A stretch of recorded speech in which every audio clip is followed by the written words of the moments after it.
I was just working on a story on Jed Bird, and my first question is just through 6 races working with him, what qualities about him, either in or out of the car, have jumped out to you, and how do you think he's fit in with college racing overall? Yeah, I mean, he's very passionate. I followed his career over the duration of me being in NASCAR. I mean, heck, I raced against his dad to begin with. So, he's an easy guy to get along with. That's the biggest thing that stands out to me. And he's easy to work with. He's very passionate. And, it's hard to fit into a race team when you're the new guy. And I've been there for obviously off and on for 3 years. Justin Haley's been there for 3 years. So when you're the new guy trying to fit in, when there's no practice for the most part, and you don't have any testing, I mean, it's a challenge to get up to speed right away. And he hasn't been full-time in a while. So I think he's doing a fantastic job. He gives great feedback of what he wants in the race car. He's easy to work with in and outside the race car, which is a big deal, especially at college racing, because we're so close-knit and such a family. And really the biggest thing on the racetrack I see is the fact that, it's with no practice for him in these first few races, trying to get up to speed using the first 2 stages to, get an understanding of the car, working with his crew chief, Bruce. But the bigger deal is he's there at the end of the race, and he shows that he has the speed. So I think as the year goes on, he's only going to get better. He's not going to have to take those first 2 stages as practices.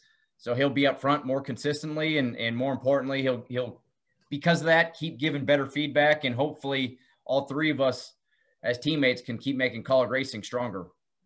And that kind of goes into my follow-up question. He has spoken in the past about trying to be better in those first 2 stages to position himself more for the finish. Have you reached out and given him any advice on that front, or to any other matter pertaining to racecraft, or has he been pretty solid from that front, from your perspective?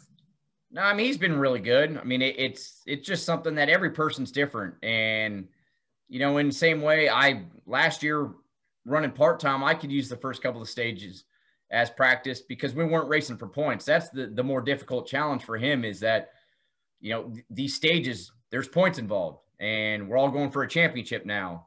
I'm a little bit in the same boat at some of these racetracks. Darlington, it'll be the first one to admit it's never been my best racetrack. So I'm going to have to try to get up to speed pretty quick, and same deal, try to use those first couple of stages just to get a good feel of the racetrack. So he has to do that every weekend for the most part. And, he's doing a great job. And the biggest deal that when we talk, and I've always told him, it's the same thing I've told Justin, I'm not going to go force myself on them of asking them questions, but they can always come talk to me. And Jeb he's thirsting for knowledge. He always wants to talk about what I feel of what the race car, what he should feel.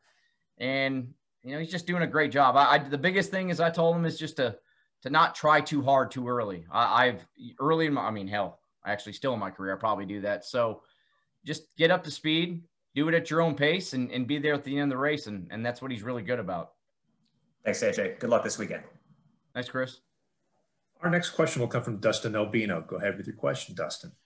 Hey, AJ, you, Marcos Ambrose, Juan Pablo, you guys have all run well in the past at Martinsville. Obviously, you have a road racing background too, all of you. So why do you feel like that kind of lends itself to Martinsville?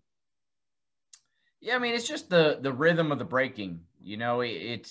There's not one way of the way you have to use the brakes there. I remember Jeff Gordon always telling me, he's like, man, just try to back the corner up. And finally, he came to me after one race and said, you know what, you just do what you do because it's your style. And I think that's what Martinsville, out of every racetrack that's a non-road course, is like a road, it's the most similar to a road course because you really have to use the brakes. And it's the rhythm of how you use them. You can use them hard early on and drag off them. You can be easy on them and back the corner up and roll through the center. And the way you use the throttle off the corner is a big deal because it's, as I said, it's easy, especially in a cup car with all the horsepower, to burn the rear tires up. So I just think it lends itself most close to a road course. And I can't speak on Juan or Marcus's part, but that's why I've always enjoyed it because it does remind me of that. And then also you're competing for the Dash for Cash tomorrow night. How important is that to win it for colleague? mean, it's a huge deal. I mean, it's $100,000, and what Xfinity does for these race teams to put this on for 4 races, to put that type of cash out, especially to an Xfinity organization, it's a huge deal to win that. And, you know, I've been fortunate enough to win it once. I believe, you know, as College Racing, we won it 3 times last year. So, I mean, that's a big chunk of money that goes to the race team.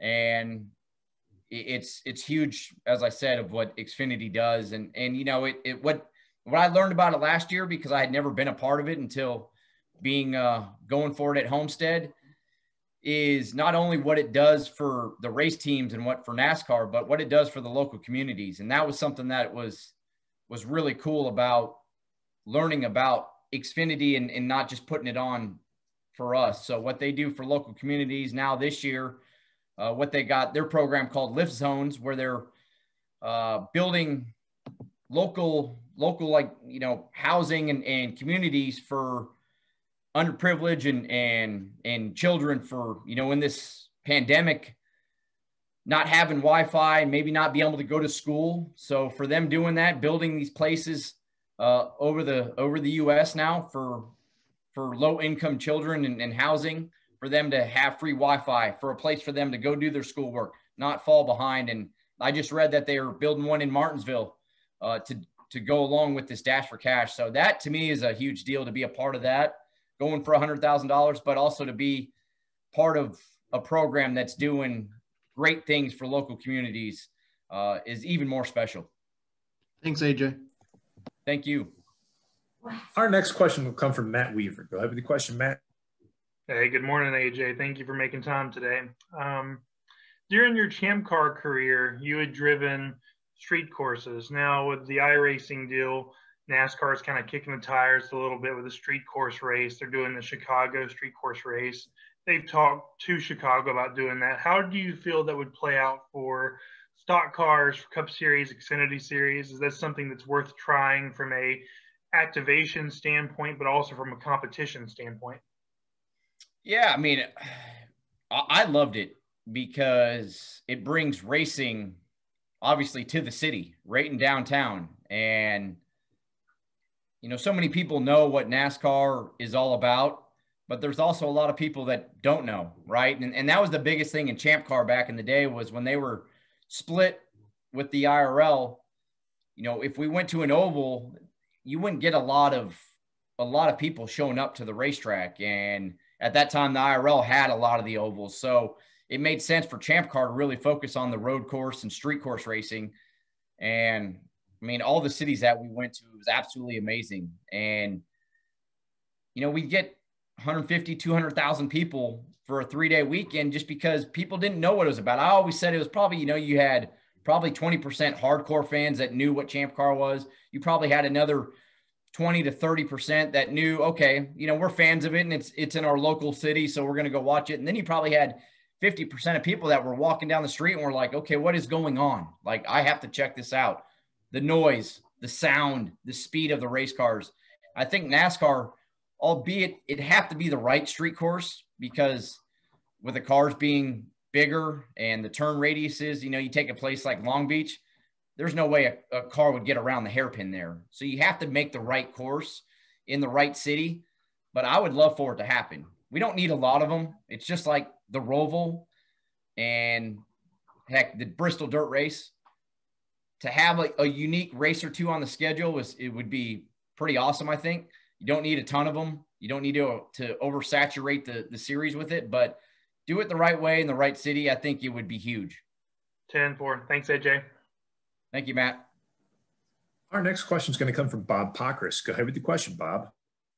Yeah, AJ, I don't know if you saw, but they added some of those turtles curbing at COTA in turns 4, 5, and 6. And I was curious if you think they were necessary, and, you know, if that will have how much impact that'll have on guys on the course. Yeah, I mean, Bob, that's a good question, because when, you know, I've never driven COTA. I've driven on iRacing, but I've never actually been to COTA and been on the racetrack. But definitely that was my first question was, okay, how are they going to police down through some of these sections? Because everything is paved and so much runoff. And you know, we know as race car drivers, if there's extra room on the racetrack, we're going to go use it. So, you know, if they use the turtles is policing of this is where we can go and where we can't go, I think it's smart, because, you know, that it's going to be tough on the officiating of what is legal and what's not legal. And you start painting yourself into a box of, okay, we're all 4 tires over that curbing. We're all, you know, we're 2 tires. Well, when you put the turtles there, you know, if you hit them or not, and if you're inside them and you're outside them. So, you know, I think it's necessary, Bob, but it's still going to be tough to police at times.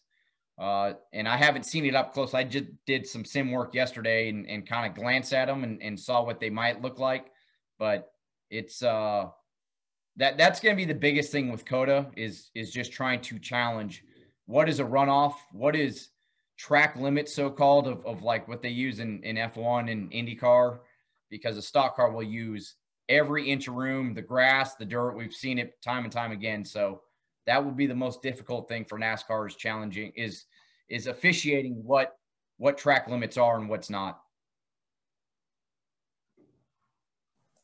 And I assume, you know, they took out the grass at Martinsville, the little bit that was there in the turns, and made it concrete. I assume there's like no site issues or anything as from a driver standpoint to be concerned about. No, I don't think so. You know, I think it was, I guess probably looking at it, it's not as pretty as having some nice grass there, but we saw what happened in the Xfinity race last year, or anytime a car goes over the top of it, it just causes such a delay of a yellow flag or having to go red flag to try to clean it up. So sight line, at least for me, Bob, it won't change anything of how I look at the racetrack. Thank you. Thank you. Our next question will come from Anton Horeskiv. Go ahead with the question, Anton. Thanks, Matt. Good morning, AJ. So you've had an impressive run at Martinsville last time around, and you've had a great start to this season with 1 win and 4 top 5s in this year's campaign. Do you think that tomorrow will be the day that you will take the grandfather's clock home?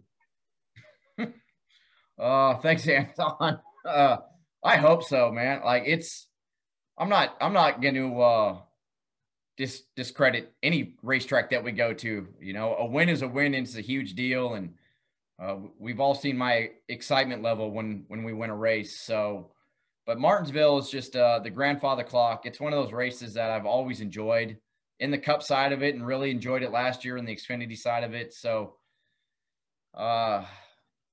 you know, there's just, to me, in NASCAR, there's some iconic trophies, and the grandfather clock's right at the top of them. And it'd be pretty special to go get it. But I mean, it's the Xfinity Series this year is the competition level is higher than I've ever seen it, at least in the last several years.